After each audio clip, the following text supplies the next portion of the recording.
Es Marcos, de Barcelona, pero podría ser cualquiera, en cualquier otra parte. Se va a encontrar con algo que ocurre cada día en oficinas y hogares de todo el mundo.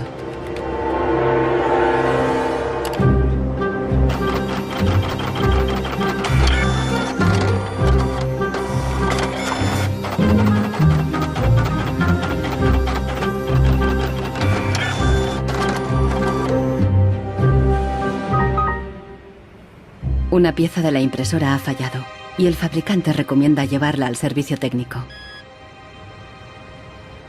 El meu tècnic fa un diagnòstic previ, pero aquest diagnòstic ja són 15 euros més IVA. Seguramente será difícil encontrar las piezas para poder repararla. Realment, reparar-la no li surt molt a compte. Que reparar-la parlem d'uns 110, 120 euros. Tienes impresoras desde 39 euros. Per preu, té una impressora que té molta més velocitat d'impressió. Jo t'aconsellaria que miressis impressores noves. Així que, sens dubte, jo em compraria una nova, Ensenyo. No es casualidad que los tres vendedores sugieran comprar una nueva impresora. Si acepta, Marcos será una víctima más de la obsolescencia programada, el motor secreto de nuestra sociedad de consumo. Our role in life seems to be just to consume things with credit, to borrow money to buy things we don't need. Nous vivons dans une société dominée par une économie de croissance dont la logique est non pas croître pour satisfaire les besoins, mais croître pour croître. Dans une société de croissance, quand il n'y a pas de croissance, c'est catastrophique. So if the consumer does not purchase, the economy is not going to grow. Planned obsolescence, the desire on the part of a consumer to own something a little newer, a little sooner than is necessary. En este documental revelaremos cómo la obsolescencia programada ha definido nuestras vidas desde los años 20, cuando los fabricantes empezaron a acortar la vida de los productos para aumentar las ventas. Also hat man sich gedacht, dann beschränken wir einfach die Lebensdauer auf 1000 Stunden. Descubriremos que diseñadores e ingenieros se vieron forzados a adoptar nuevos valores y objetivos. Was back to the drawing board and come out with something that was more fragile. Take time, those things. Take time them. So when you finally paid for them, they're used up. Conoceremos una nueva generación de consumidores que está llevando la contraria a los fabricantes. I do think that Apple's development of the iPod was intended to be one of planned obsolescence. ¿Es viable una economía sin obsolescencia programada y sin su impacto sobre el medio ambiente? Posterity will never forgive us. Posterity will suddenly find out about the throwaway lifestyles of people in the advanced countries.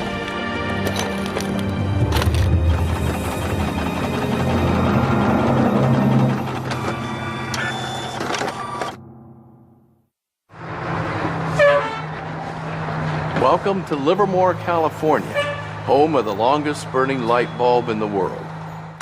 My name's Lynn Owens, and I am chairman of the Light Bulb Committee. It was in 1972 when we discovered that the light bulb that was hanging in the fire station was a significant light bulb. We didn't have any idea at all how old it was until a newspaper man by the name of Mike Dunstan started doing research, he was still able to talk to some of the old volunteer firefighters who were in their 90s at that time and who verified that the light bulb had been burning continuously since 1901. 109 años y sigue sumando. La imagen de la bombilla está en internet 24 horas al día. De momento se han agotado ya 2 webcams y la bombilla va por la tercera.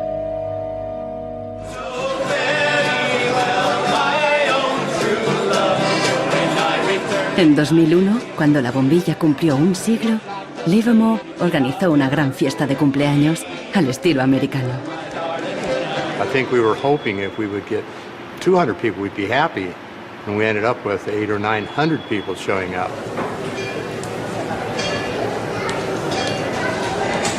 One nation, under God, indivisible, with liberty and justice. Do you think that anybody would sing happy birthday to a light bulb? Well, we didn't think they would, but they did. Happy birthday, dear light bulb. Happy birthday to you.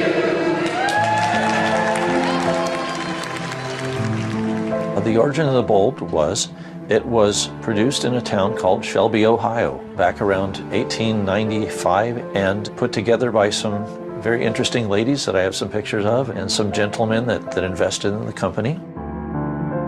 The filament was invented by Adolphe Chaillet. He invented his filament to last.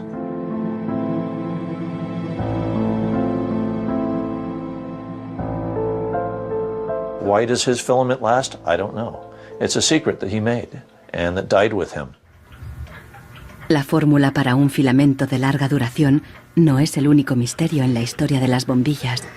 Un secreto mucho mayor es cómo y por qué este humilde producto se convirtió en la primera víctima de la obsolescencia programada. Weihnachten 1924 war ein ganz besonderer Tag. In einem Hinterzimmer in Genf trafen sich einige Herren in Nadelstreifenanzügen, um einem geheimen Plan nachzugehen.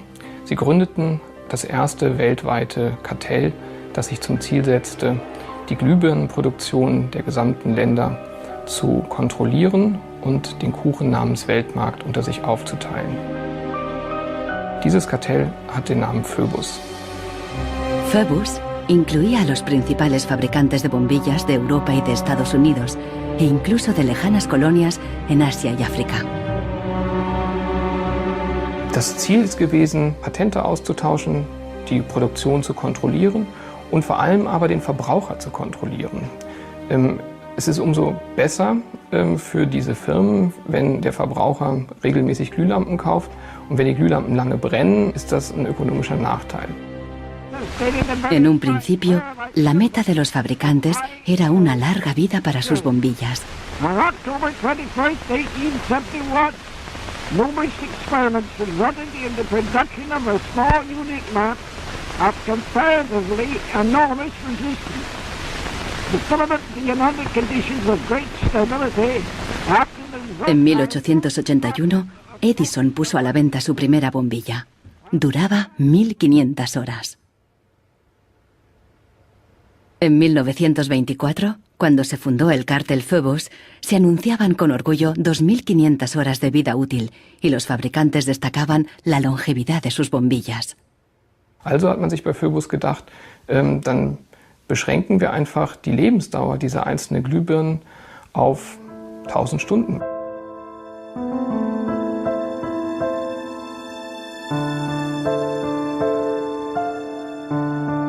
(1925) wird ein entsprechendes Komitee gegründet, das 1000 Hour Life Committee, was sich zum Ziel setzt, auf technischer Basis die Lebensdauer der Glühlampen auf diese Brenndauer zu beschränken. Más de 80 años después, Helmut Höge, un historiador de Berlín, encuentra pruebas de las actividades del comité ocultas entre los documentos internos de los miembros del cártel. Empresas como Philips en Holanda, Osram en Alemania y Lámparas Z en España. Hier haben wir ein Kartelldokument, da steht The average life of lamps for general lighting service must not be guaranteed, published or offered for another value than 1,000 hours. Presionados por el cártel, los fabricantes realizaron experimentos para crear una bombilla más frágil que cumpliera con la nueva norma de las 1000 horas.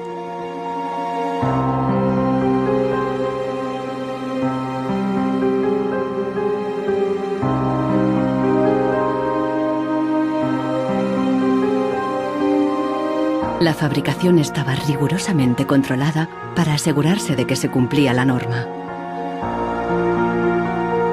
Eine Maßnahme bestand beispielsweise darin, einen Prüfstand zu errichten, in dem viele kleine Sockel zu finden sind, in die dann wiederum einzelne Exemplare aus verschiedenen Produktionsreihen eingeschraubt wurden, und Firmen wie Osram haben dann genauestens protokolliert, wie lange diese Lampen brannten.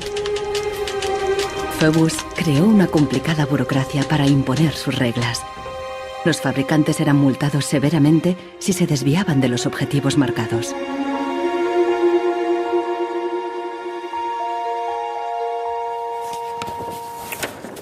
Hier haben wir eine Straftabelle aus dem Jahr 1929, die genau zeigt, wie viel Schweizer Franken Strafe für 1000 verkaufte Glühbirnen die Mitglieder des Kartells zahlen müssen, wenn die Lampen länger halten als zum Beispiel 1500 Stunden.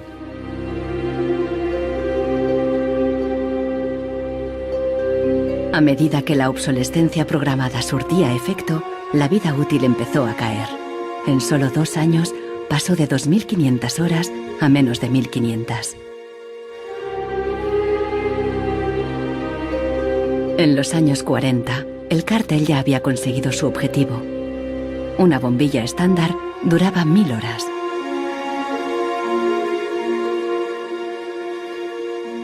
Young lady, you should be more careful. En esta película educativa, General Electric justificaba por qué esta duración era la ideal. Just look at that filament. How long a light bulb lasts depends largely on how hot the filament is burned. Samples from every factory are tested to make sure that they're as good as we want them to be. I can see how this was very tempting in 1932. I think at the time sustainability was actually substantially less of an issue, because I don't think they looked at the planet as being one with finite amount of resources. They looked at it as from an abundance perspective.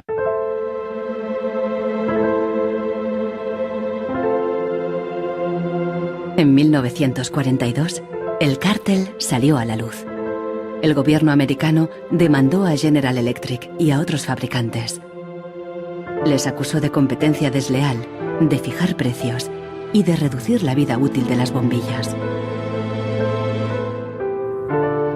Tras 11 años de litigio, el tribunal dictó sentencia en 1953.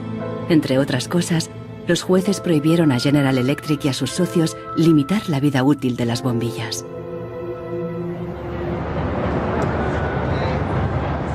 Pero en la práctica, la sentencia tuvo poco efecto y las bombillas continuaron durando 1000 horas.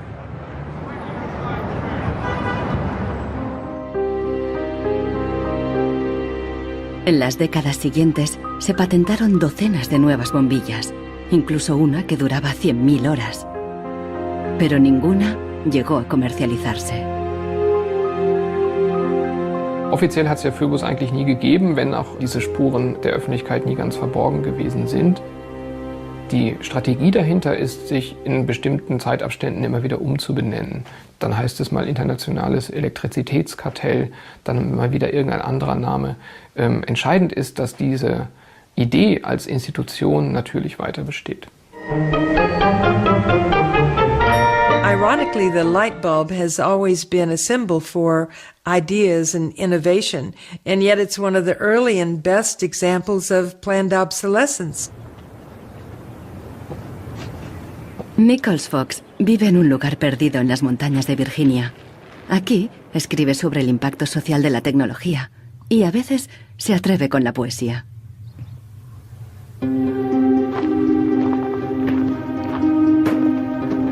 When in the dark the Bogles are about, behind the bushes hiding at the ready. Before you faint with fright or give a shout, you want illumination ever steady. Well, flashlights are very important for me, especially if you live out in the country where there are no street lights. I started having enormous problems with them, and yet I would get a new bulb, I would get new batteries, and these flashlights just wouldn't work. Nichols Fox es víctima de la obsolescencia programada, aún estando lejos de la moderna vida urbana. Here's a General Electric memo from the 30s. 2 or 3 years ago, we proposed a reduction in the life of flashlight lamps from the old basis on which one lamp was supposed to outlast 3 batteries to a point where the life of the lamp and the life of the battery would be approximately equal. Flashlights are not toys. Flashlights are safety devices. It's just infuriating, really, to think that first of all, they would do this so quietly, and second of all, they would do it at all. I believe it's the duty of everyone to complain about products that don't work. So I decided to write sonnets of complaint. A sonnet of complaint, I prefer the Italianate form of sonnet, which Shakespeare used. Instead, this box is filled with a collection of flashlights dead and way beyond repair. Scarcely used and coddled to perfection, their quick demise I cannot think is fair. So can it really be too much to ask that Ever-Ready's lights be made to last?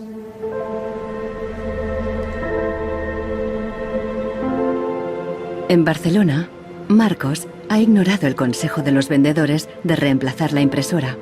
Está decidido a repararla, pero el manual ni tan solo menciona el problema.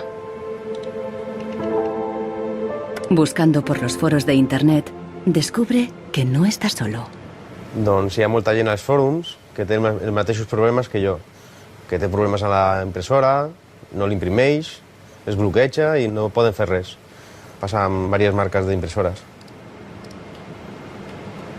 Ninguno de los cientos de mensajes ofrece una solución.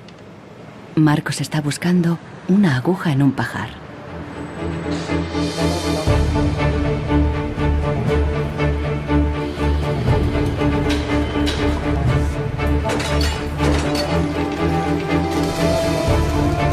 La obsolescencia programada surgió al mismo tiempo que la producción en masa y la sociedad de consumo. The whole issue with products being made to last less long is part of a whole pattern that began in the Industrial Revolution, when the new machines were producing goods so much more cheaply, which was a great thing for consumers, but consumers couldn't keep up with the machines. There was so much production. Con la producción en masa bajaron los precios y muchos productos fueron más asequibles. Pero los fabricantes estaban preocupados. ¿Cuánto duraría esta bonanza?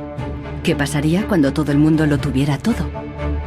Ya en 1928, una influente revista de publicidad advertía: un artículo que no se desgasta es una tragedia para los negocios.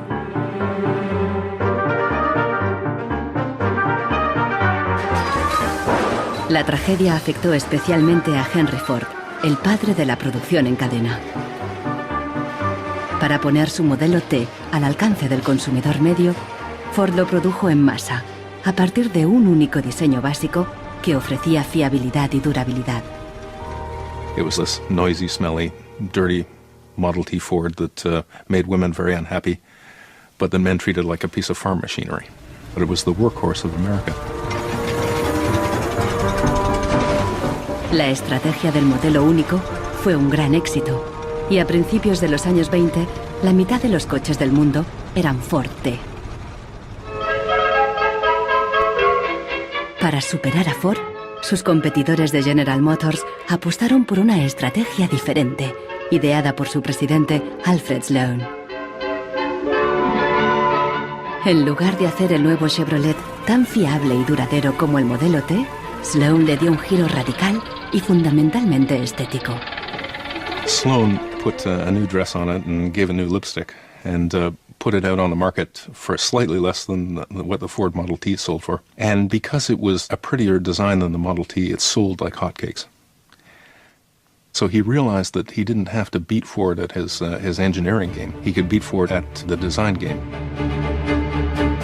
Sloan introdujo el concepto del modelo anual, con una sucesión de diferentes tamaños, formas y colores. Su objetivo era que los consumidores cambiaran de coche cada 3 años. La estrategia funcionó y las ventas de Ford cayeron porque los consumidores empezaron a ver el modelo T anticuado y obsoleto. En 1927, tras producir 15 millones de unidades, Ford retiró el modelo T del mercado.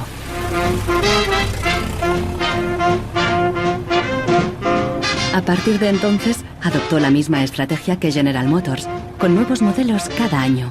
La industria del automóvil creció como la espuma y aceleró la economía.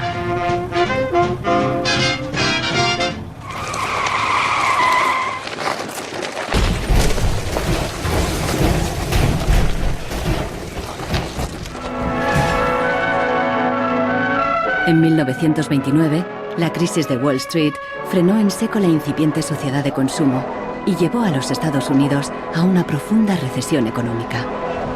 Unemployment reached staggering proportions. By 1933, 1/4 of our labor force was unemployed. Las colas ya no eran para comprar, sino para pedir trabajo y comida. En 1933, el presidente Roosevelt introdujo el New Deal, su programa para sacar al país de la Gran Depresión, a través de enormes inversiones en obras públicas. Good, sound men and women wanted to earn the help they got, to hold up their heads, to keep themselves from going rusty. Retail business needed their purchasing power to stimulate trade.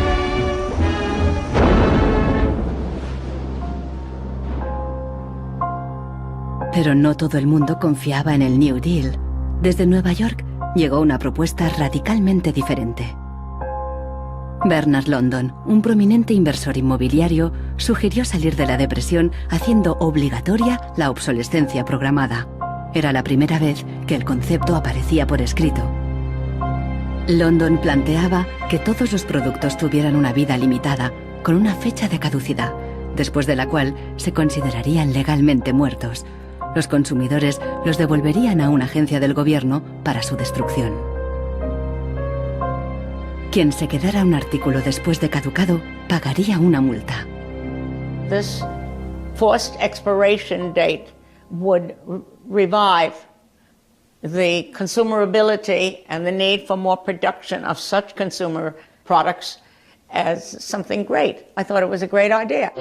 Bernard London creía que con la obsolescencia programada obligatoria, las fábricas seguirían produciendo, la gente continuaría consumiendo y habría trabajo para todos.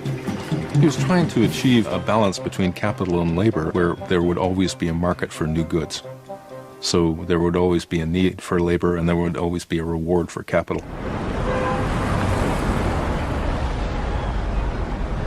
Giles Slade está en Nueva York para saber más sobre la persona que hay detrás de la idea.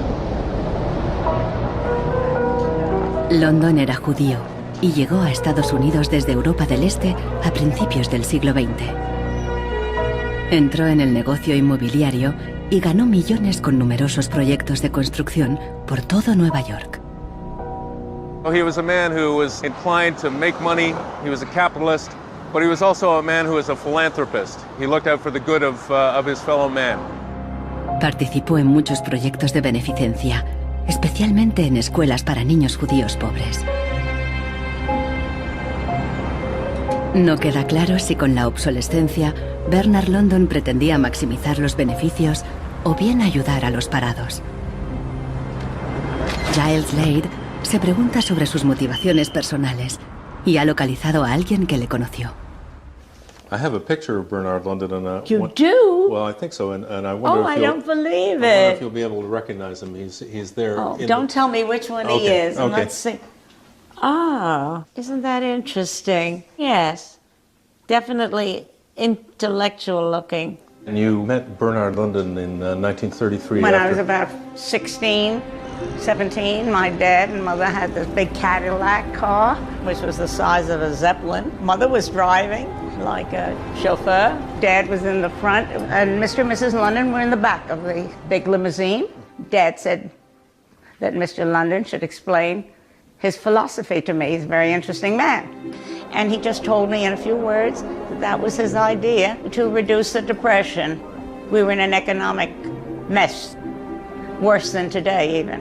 He was obsessed with this idea. Like an artist is utterly obsessed with his paintings, you know.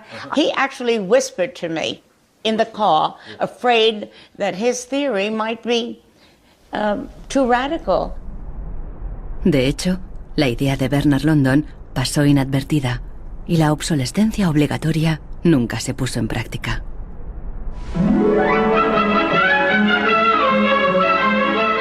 Veinte años más tarde, en los años 50, la obsolescencia programada resurgió, pero con un giro crucial. Ya no se trataba de obligar al consumidor, sino de seducirle. Planned obsolescence. The desire on the part of a consumer to own something a little newer, a little better, a little sooner than is necessary. We certainly in America and by Esta es la voz de Brooks Stevens, el apóstol de la obsolescencia programada en la América de la posguerra. Este elegante diseñador industrial creó desde electrodomésticos hasta coches y trenes, contando siempre con la obsolescencia programada. A tono con la época, los diseños de Brooks Stevens transmitían velocidad y modernidad. Hasta su casa era inusual. This is the home that my father designed and that I grew up in. When it was being built out in the suburbs, everybody thought it was going to be the new Greyhound bus station because it did not look like a traditional home. Here's a family photo of my father, myself, my two older brothers, my older sister, and my mother. Our home was always filled with the products he designed for his clients, like the Lawn Boy. So every few years we would get a new Lawn Boy mower. And my mother enjoyed cutting the grass herself. And to some degree she would be doing some product testing, because if there were things that she didn't like about it, you know, he would hear about it.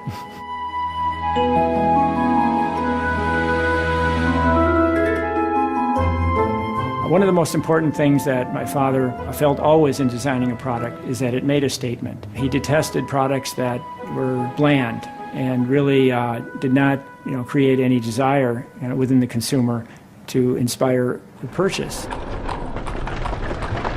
Unlike the European approach of the past, where they tried to make the very best product and make it last forever, meaning you bought such a fine suit of clothes that you were married in it and then buried in it, and never a chance to renew it. The approach in America is one of making the American consumer unhappy with the product that he has enjoyed the use of for a period, have him pass it on to the second-hand market, and obtain the newest product with the newest possible look. Brooks Stevens viajó por todos los Estados Unidos, promoviendo la obsolescencia programada en charlas y discursos. Sus ideas cuajaron y tuvieron un amplio eco.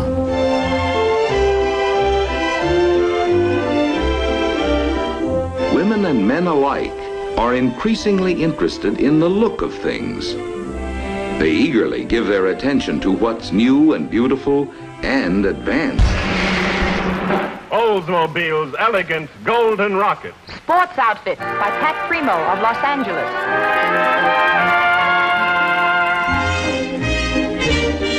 El diseño y el marketing seducían al consumidor para que deseara siempre el último modelo. My father never designed a product to intentionally fail or become obsolete for some functional reason in a short period of time. Planned obsolescence is absolutely at the consumer's discretion. No one is forcing the consumer to go into the store and purchase a product. They go in under their own free will. That's their choice.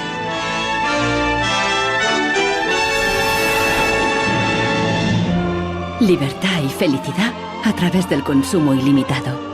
El estilo de vida americano de los años 50 sentó las bases de la sociedad de consumo actual.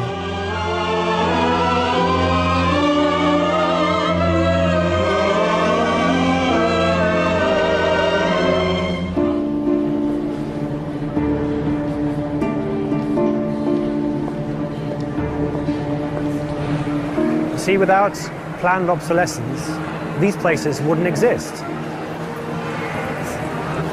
There wouldn't be any products, there wouldn't be any industry, there wouldn't be any designers, architects, there wouldn't be any salespeople, cleaners, there wouldn't be any security guards.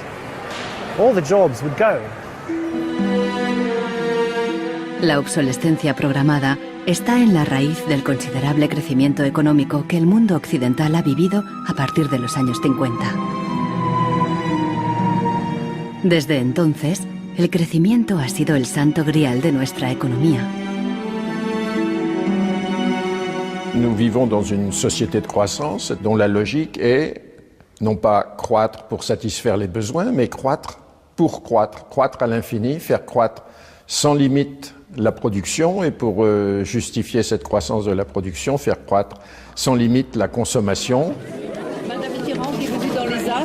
Serge Latouche, un destacado crítico de la sociedad del crecimiento, escribe a menudo sobre sus mecanismos.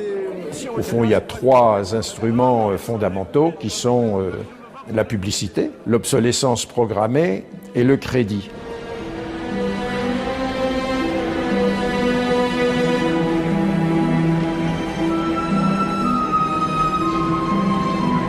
In the last generation or so, our role in life seems to be just to consume things with credit, to borrow money to buy things we don't need.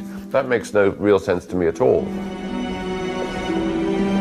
Los críticos de la sociedad del crecimiento alertan de que no es sostenible a largo plazo, porque se basa en una contradicción flagrante. Celui qui croit qu'une croissance infinie est compatible avec une planète finie est soit un fou, soit un économiste. Le drame, c'est qu'au fond, nous sommes tous des économistes maintenant. Why is it that a new product is created every 3 minutes somewhere in the world? Is this necessary?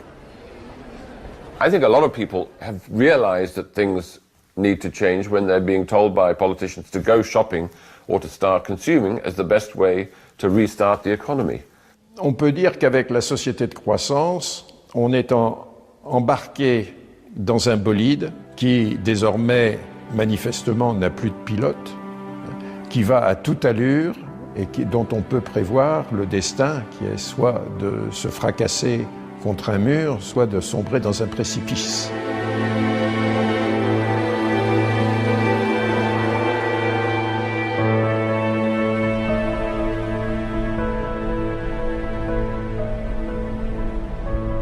Marcos ha encontrado a alguien en Internet que ha descubierto qué le ocurre a su impresora. I tried to print a document and it said parts inside your printer require replacement, so I decided to do a little servicing of my own. Hello, Marcos. I got your message. Marcos ha contactado con el autor del video. How are you? I looked into it, and it turns out that there's a thing in the bottom of the printer called a waste ink reservoir. And the way inkjet printers work is they constantly have to clean the print heads, and they do that by squirting ink through them down a hole in the bottom of the printer into this great big sponge. There's just a preset time when it's squirted a certain number of drops down there, that then the printer decides it's full of ink and won't function anymore. Mm-hmm. The justification is they don't want to put ink all over your desk. But I think the problem goes deeper than that. It's the way the technology works. It's just designed to fail.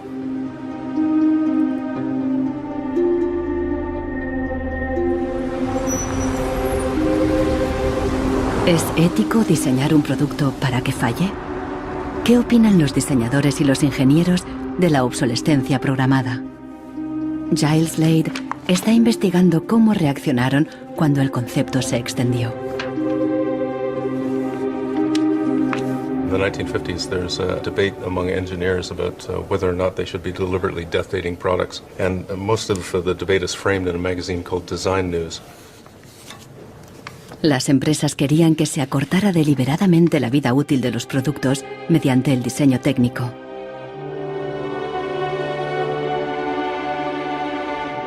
A lot of engineers felt that it was really a dirty strategy to make people pay for products that they deliberately broke. Las cartas al director de Design News reflejan la intensidad del debate. A nation such as ours, leader among nations, turns its engineers into destroyers. It is even a crime against the natural law of God, and that we will waste that which He has given us So engineers were in a really complicated ethical time. This confrontation with planned obsolescence provoked them to examine their most basic ethical concepts.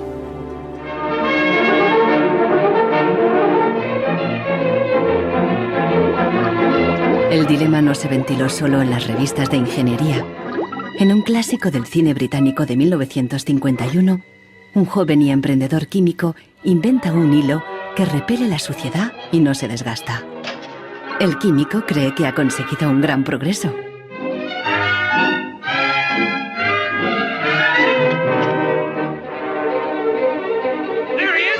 Pero no a todo el mundo le gusta el invento, y al poco le persiguen no tan solo los dueños de la fábrica, sino también los obreros, que temen por sus empleos.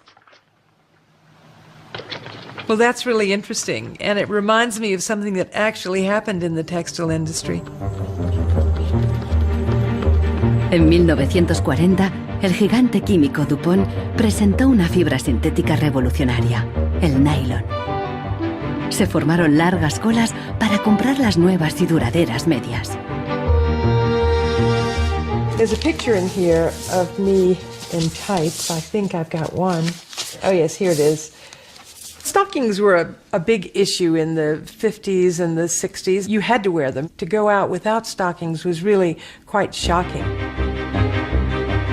Quan tu t'arreglaves el diumenge que t'anaves a assaig al cine o te n'anaves a ballar, normalment et posaves la roba de vestir. Llavors, clar, requeria posar-te unes mitges boniques. I si estaves al ball i estaves ballant i amb un cop o el que fos se't feia un forat, ja no volies ballar més perquè se te veia el forat de la mitja. Las medias duraderas significaban un gran progreso, pero la alegría duró poco. My father worked for DuPont before and after the war in the nylon division, and he told me a story about how when nylon first came out and they were trying it out for use in stockings, the men in his division were asked to take these stockings home for their wives and girlfriends to try out. My father brought them home to my mother, and of course she was one of the testers. She was delighted with the first products because they were so sturdy.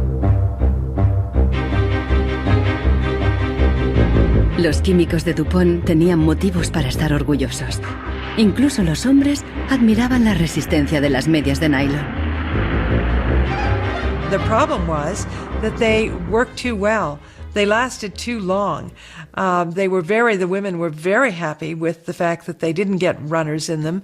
Unfortunately, this meant that the companies producing the stockings were not going to sell very many. DuPont dio nuevas instrucciones al padre de Nichols Fox y sus colegas. For the men in his division, it was back to the drawing board to try to make the fibers weaker and come out with something that was more fragile and would run so that the stockings wouldn't last as long. Wenn man die Lebenszeit einer Strumpfhose verkürzen will, dann ist es eigentlich recht einfach, denn eine Strumpfhose besteht nicht nur aus Nylon, sondern sie besteht aus Zusatzstoffen, die zum Beispiel das Nylon stabilisieren gegen das UV-Licht von der Sonne. Jetzt kann man die Menge dieser Zusatzstoffe einfach variieren. Wenn man dafür wenig Zusatzstoffe oder gar keine reingibt, dann werden diese Strumpfhosen von der Sonne zerstört und dann reißen sie wesentlich leichter. Das heißt, man kann sozusagen den Zerfall, die Zerstörung einplanen. Pronto, las medias volvieron a tener carreras. Això va ser una cosa molt escalonada, no va ser allò una cosa de dir, pom, ara venen de cop bones i ara de cop dolentes, entens? Va ser una cosa esgraonada cada vegada, doncs la mitja o era potser més fina, menos resistent. Los mismos químicos que habían aplicado todo su saber para crear un nylon duradero siguieron la corriente de la época y lo hicieron más frágil. Ese hilo eterno desapareció de las fábricas, igual que en el cine. We need control of this discovery. Complete control. If you want twice the amount in that contract, we will pay it. $250,000. To suppress it. Yes. ¿Qué opinaban los químicos de DuPont de reducir la vida de un producto deliberadamente? Must have been frustrating for the engineers to have to use their skills to make an inferior product after they'd tried so hard to make a good product. But in a way, I suppose that's the outsider's view. Probably they just had a job to do. Make it strong, make it weak. That was their job. Among engineers, there was a shift taking place in consciousness. There was an old school of engineers who believed that they should make a permanent, usable product that would never break. And there was a new school of engineers that were driven by the market, who were clearly interested in making the most disposable product that they could. And this debate resolved itself by these new school of engineers taking over. So how often do you change your mobiles? 18 months. Once a year. Once a year. Once a year. Hoy en día, la obsolescencia programada se enseña en las escuelas de diseño y de ingeniería. Boris Knuth da clases sobre el ciclo de vida del producto, el eufemismo moderno de la obsolescencia programada. I went shopping for you. Got a couple of things. A pan, salt, shirt, another shirt. La ética ya no cuenta en un mundo empresarial dominado por un único objetivo: compras frecuentes y repetidas. And this is an old toaster. What I do, I pass these round, and you tell me what you think, how long it takes for them to fail, what the service life will be. Okay. Designers have to understand what company they work for. The company decides on a business model. How often do we want to renew our products, our offers? So this brief is given to designers, and designers have to understand and design the product in a certain way so it fits exactly the business strategy of the client they work for.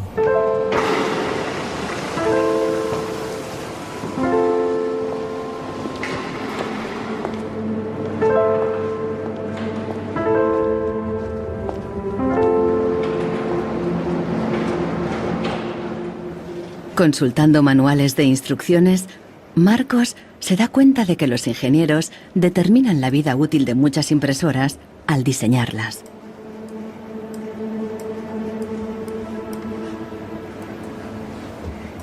Lo consiguen colocando un chip dentro de la impresora.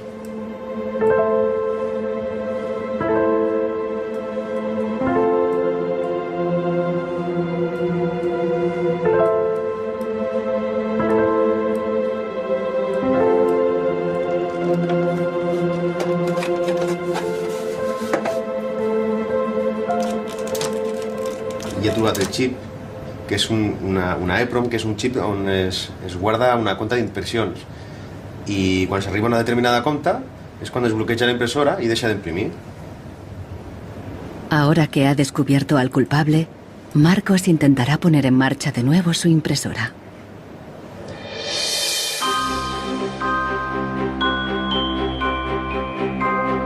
A finales de los años 50, los consumidores empezaron a cuestionar la obsolescencia programada y los trucos de los fabricantes.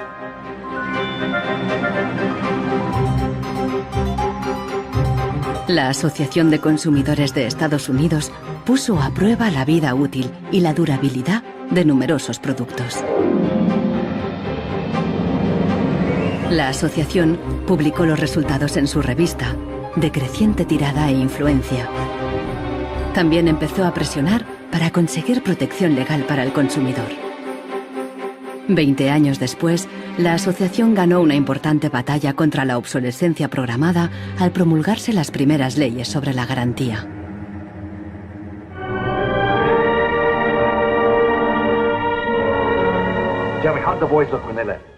La cultura popular también empezó a hacerse eco de la obsolescencia programada. Incluso apareció en el clásico teatral de Arthur Miller, Muerte de un viajante. Once in my life, I'd like to own something outright before it's broken. I'm always in a race with the junkyard. Just finished paying for the car and it's on its last legs. The refrigerator consumes belts like a crazy maniac. They time those things. They time them, so when you finally paid for them, they're used up. The Waste Makers, publicado en 1960, fue el primer análisis académico de la obsolescencia programada. Su autor, Vance Packard, era famoso por un libro sobre el poder de la publicidad. Su nueva obra se convirtió en un bestseller. Good evening, Mrs. Packard. Packard aprovechó cualquier oportunidad para criticar una sociedad basada en el consumismo y el despilfarro.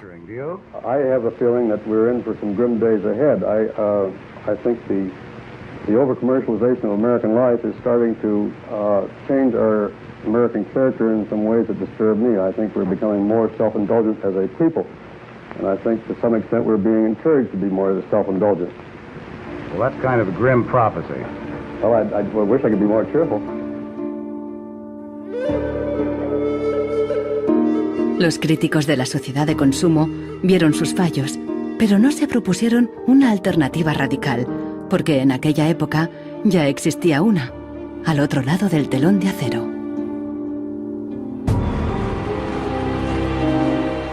A finales de los 50, en plena Guerra Fría, aún parecía posible la victoria del comunismo sobre el capitalismo como sistema político y económico.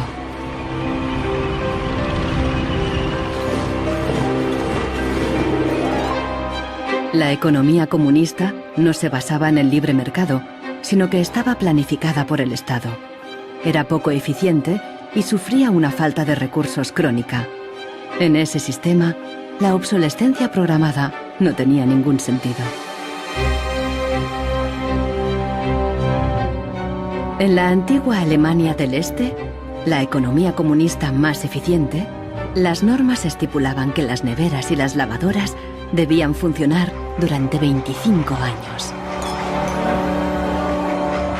Hier, dieser DDR-Kühlschrank, den habe ich 1985 gekauft. Der ist also mindestens 24 Jahre alt.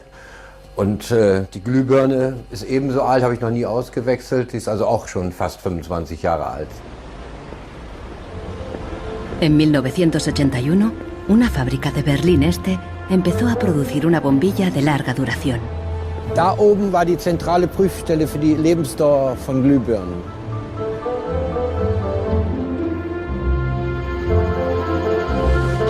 Los responsables de la fábrica presentaron la nueva bombilla en una feria internacional, en busca de compradores occidentales. Als die ostdeutschen Glühlampenhersteller 1981 diese Langlebensdauerglühlampen auf der Hannoveraner Messe präsentierten, meinten ihre Westkollegen von Osram, ihr wollt euch wohl alle arbeitslos machen. Woraufhin die NAVA-Leute, Ingenieure, antworteten, nein, im Gegenteil, indem wir Ressourcen schonen und den Wolfram nicht verpulvern, behalten wir gerade unsere Arbeitsplätze. Los occidentales rechazaron la bombilla. En 1989 cayó el muro de Berlín. La fábrica cerró y la bombilla de larga duración dejó de producirse. Ahora solo se puede ver en exposiciones y museos.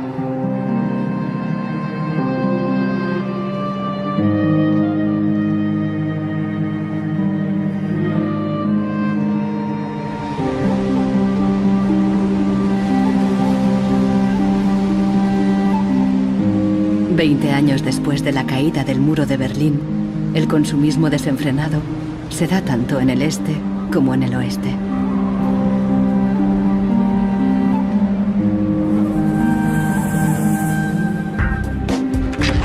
Con una diferencia. En la era de Internet, los consumidores están dispuestos a luchar contra la obsolescencia programada. So this is the studio. This is where we make all of our movies. We take snapshots of everyone that comes in. We use Polaroid film, which they stopped making. So it's like, this film's like a dinosaur, it's extinct. We're big VHS fans here, and what we do is we dub all movies from DVD to VHS, and then we catalog them. Para los hermanos Neistat, artistas y cineastas de Nueva York, ningún objeto es obsoleto. Siempre pueden encontrarle un lugar en la pared o en su próxima película. The first movie we made that really broke through was a movie about the iPod. And I was completely broke, and I had gotten this iPod was like $500, $400. And about 8 months later, 12 months later maybe, the battery died in it. And I called Apple to ask them to replace the battery. And their policy at the time was to tell their customers to buy a new iPod. You might as well go get a new one. Apple doesn't offer? No. Apple doesn't offer a new battery for the iPod? No. It wasn't that the battery died that was annoying, because in my Nokia cell phone, the battery dies, you buy a new battery. Even in my Apple laptop, when the battery would die, you replace the battery. But in the iPod, this expensive piece of hardware, when the battery died, you had to replace the entire unit. So it was my brother's idea to make a movie about just that. We went around with a stencil spray painting on every iPod advertisement we saw in town. iPod's unreplaceable battery lasts only 18 months.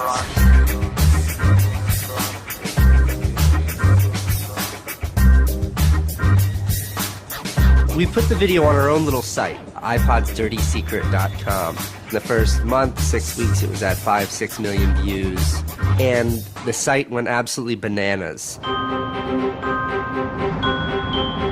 Una abogada de San Francisco, Elizabeth Pritzker, oyó hablar del vídeo y decidió demandar a Apple por el tema de la batería del iPod. Medio siglo después del caso del cártel, la obsolescencia programada llegaba de nuevo a los tribunales. When we brought this litigation, this was 2 years after the iPod was introduced, Apple had sold about 3 million iPods nationwide in the United States. Buena parte de esos iPods tenían problemas con la batería y sus propietarios estaban dispuestos a ir a los tribunales. Igual que el vídeo de los hermanos Neistat, la idea de una demanda se extendió por Internet y captó la atención de miles de afectados. Uno de ellos era Andrew Westley. I'm a music-oriented person, and my iPod is an extension of my being.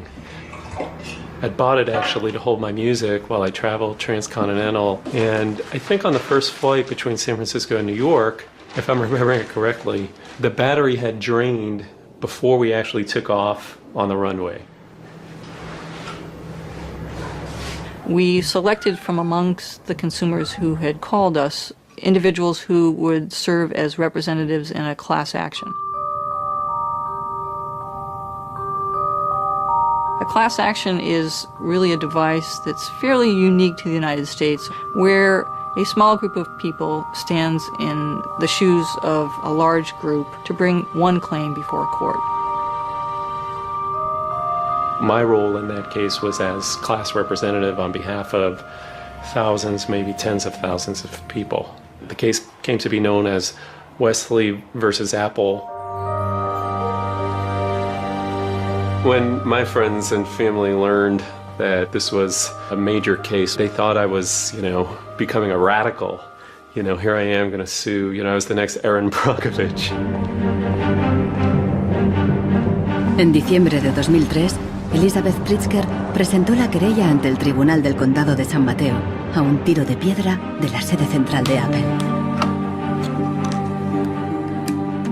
We asked Apple for a number of technical documents regarding the battery life in the iPod, and we received a lot of technical data about the battery design, about the testing of the battery, and learned through that discovery that the type of the lithium battery that was contained within this iPod was designed, by design, to really only have a short period of life.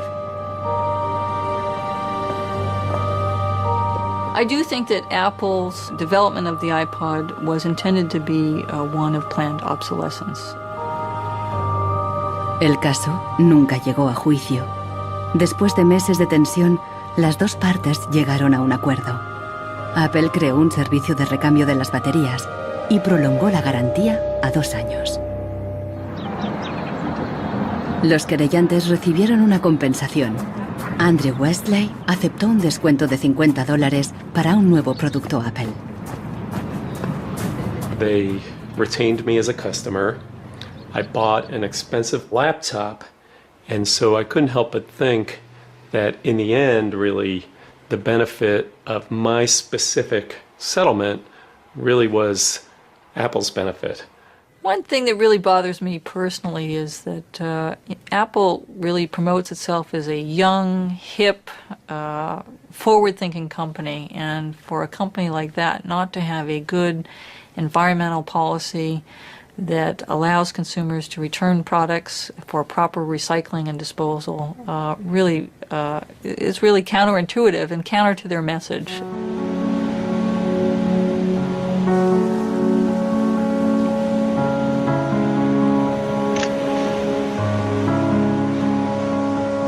La obsolescencia programada del tercer mundo, como Ghana, en África. It's been between 8 and 9 years now when I noticed that loads and loads of containers were coming to this country with electronic waste. We're talking about end-of-life computers, end-of-life television sets, which nobody wants in the developed countries. Un tratado internacional prohíbe enviar residuos electrónicos al tercer mundo. Pero los mercaderes usan un simple truco: declararlos productos de segunda mano. They pack the very good electronic items, usually 10 out of a 40-footer container, in front, and the rest, which is simply junk, behind. So once the custom officials open a container, you think it's loaded with very good electronic items that are functional and would work almost forever.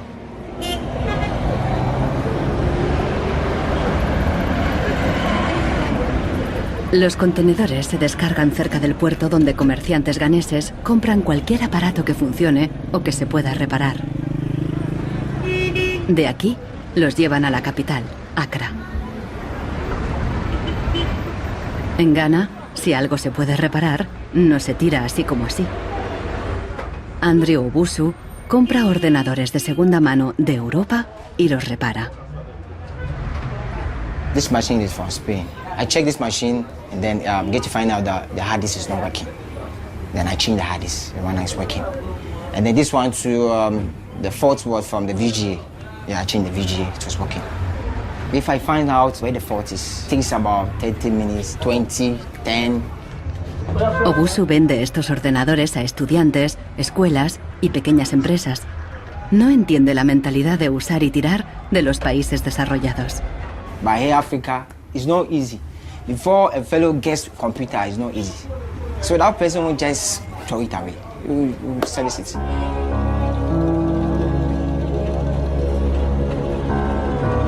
Pero más del 80% de los residuos electrónicos que llegan a Ghana no se pueden reparar y acaban abandonados en vertederos por todo el país. We are at the dump site here in Agbogloshi. In the past, we had this beautiful river called Odo River, that meandered its way through this area. It was teeming in the past. It had so much fish.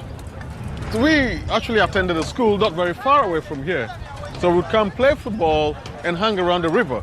The fishermen would organize boat rides, I remember very well. But now it's all finished, it's all gone. And that makes me really, really sad. And it makes me angry. Hoy en día, aquí no hay niños jugando después de clase. En su lugar, jóvenes de familias pobres vienen a buscar chatarra. Queman la funda de plástico de los cables para obtener el metal que llevan dentro.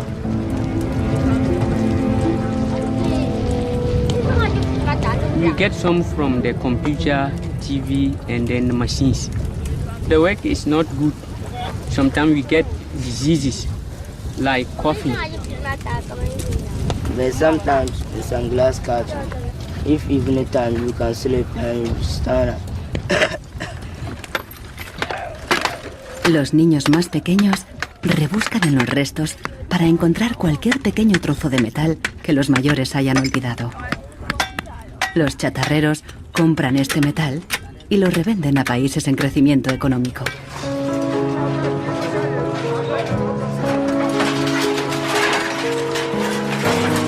Actualmente, sus clientes principales son Dubái y China.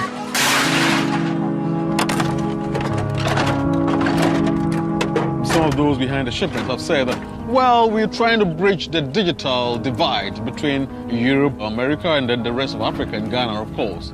But the reality is that these computers that are sent here simply do not work. There's no point in receiving electronic waste when you cannot deal with it, more so when you did not produce it and your country is being used as the world's trash bin.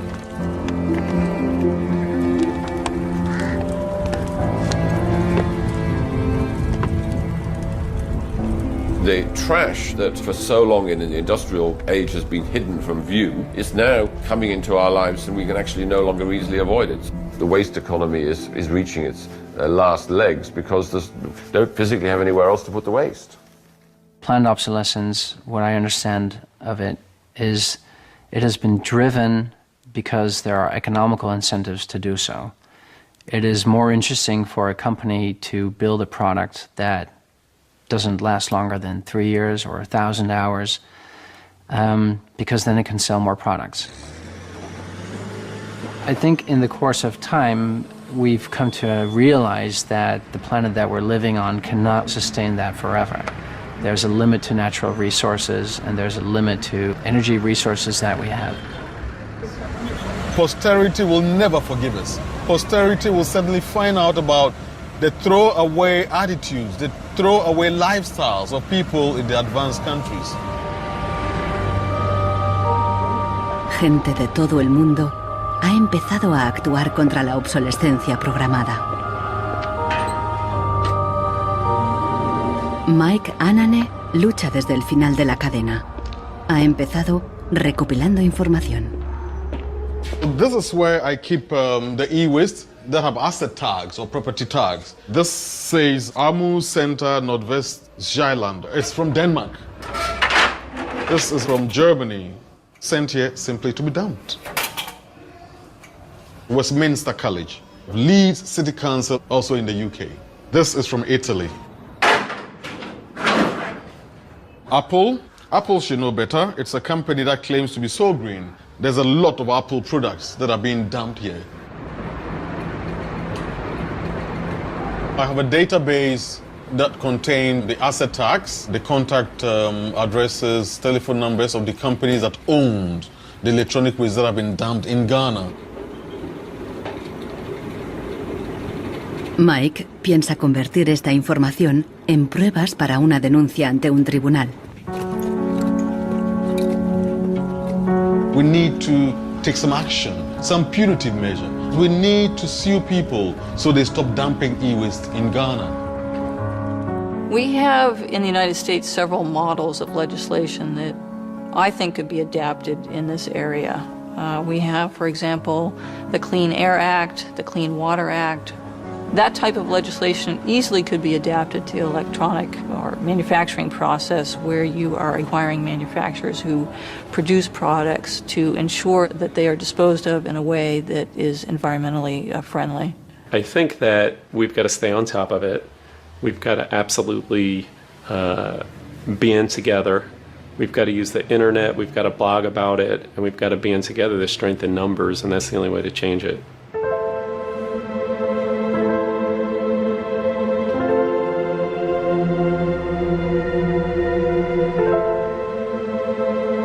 La fuerza creciente de las redes sociales está ayudando a Marcos con el problema de su impresora. Ha encontrado la aguja en el pajar, en Rusia. Una web parece ofrecer un software gratuito para impresoras con un chip contador. El programador se ha tomado la molestia de explicar su motivación personal. It stops printing and says some cryptic message. What parts inside your printer require service maintenance. This happens due to bad construction. This is their business model. Not a good one for user and environment. So I looked and found a way to make user-friendly software to allow active users reset an in-part counter. Marcos no sabe qué puede pasar, pero decide bajarse el software de todos modos. Desde un pequeño pueblo en Francia, John Zacara lucha contra la obsolescencia programada, ayudando a gente de todo el mundo a compartir ideas de negocio y de diseño. In all poorer countries, things are repaired automatically. The notion you throw a product away just because it breaks for some reason is completely unknowable and unthinkable, actually, to somebody in the south. In India, there's an actual word, jugaad, to describe this tradition of being able to fix things pretty much regardless of the complexity of it. We try to find people who are actively doing projects in the world rather than just talking about things or making abstract statements about how awful things are or what has to be changed.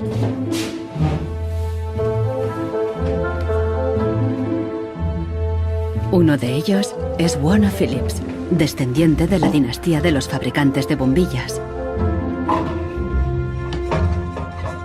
I remember my grandfather taking me to one of the Philips factories in Eindhoven to show me how light bulbs were mass manufactured in factories, which is very, very cool. Casi un siglo después del cártel de la bombilla, Warner Phillips sigue la tradición familiar, pero con una perspectiva diferente. Fabrica una bombilla LED que dura 25 años. That means that you can use the same materials once in 25 years rather than once every year. That means that you don't have to transport the product every year, but only once in 25 years. Para él, no es contradictorio fabricar productos de larga duración y dirigir un negocio rentable. It's not like there's a green world and there is a business world. I think business and sustainability go hand in hand. It's actually the best basis to build a business on.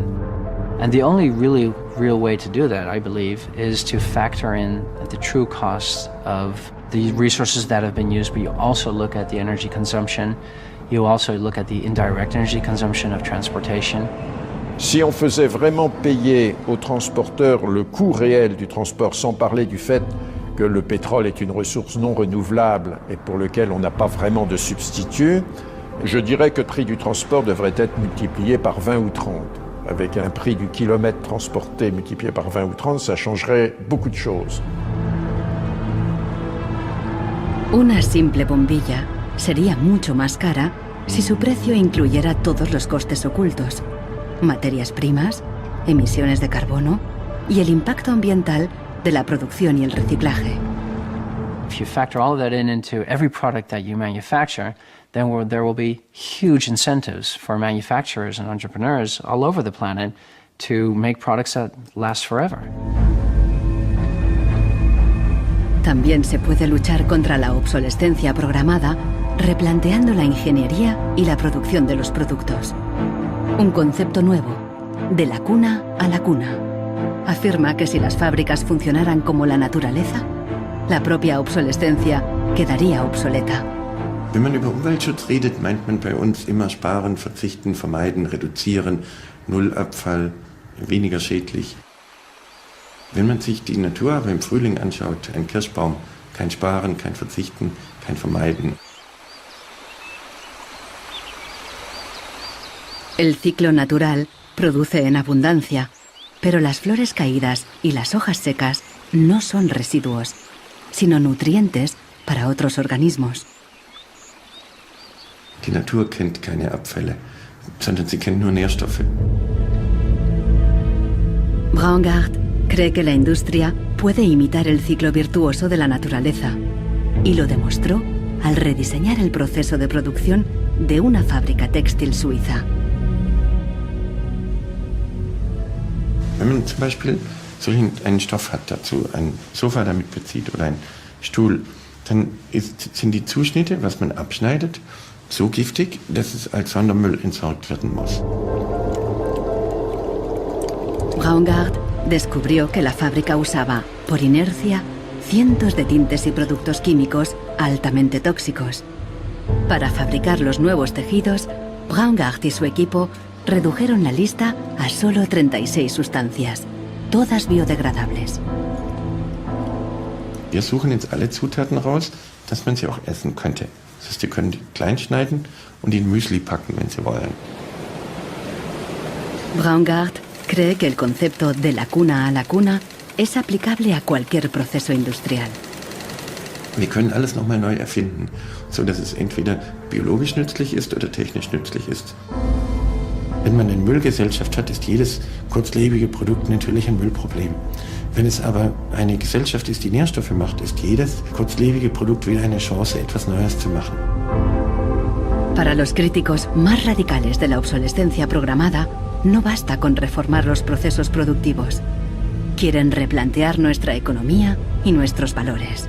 C'est une vraie révolution. C'est d'abord une révolution culturelle, parce que c'est un changement de paradigme, c'est un changement de mentalité. Esta revolución se llama decrecimiento. Al igual que Brooks Stevens en los años 50, Serge Latouche viaja de charla en charla, pero él propone abandonar totalmente el crecimiento.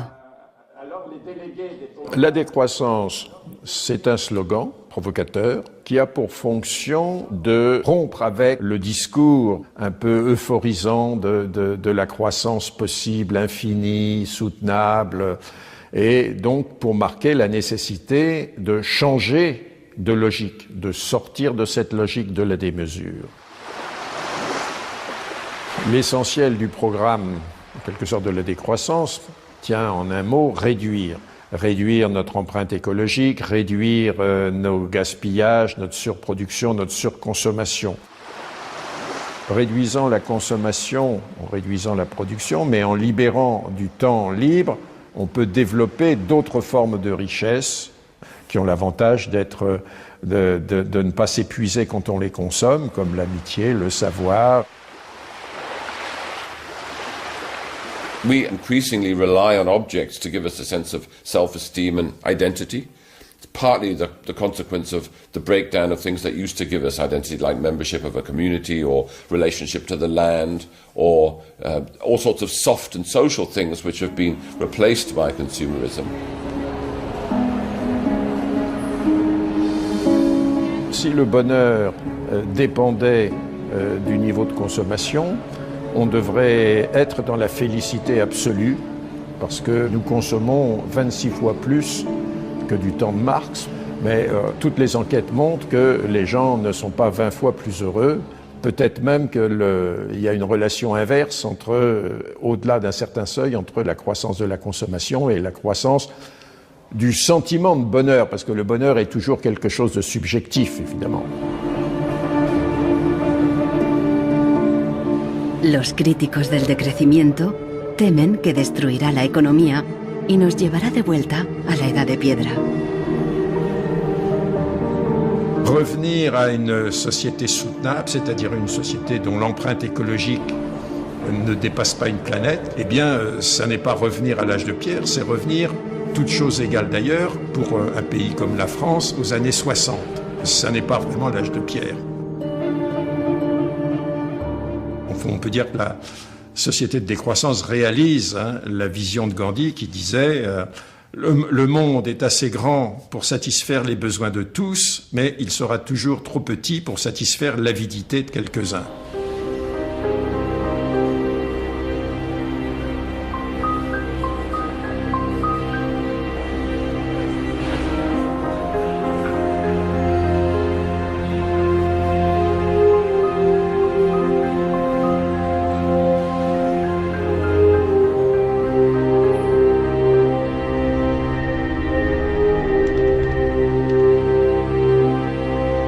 Marcos está instalando el freeware ruso en su ordenador. Con el nuevo programa, puede poner a cero el chip contador de la impresora. La impresora se desbloquea inmediatamente.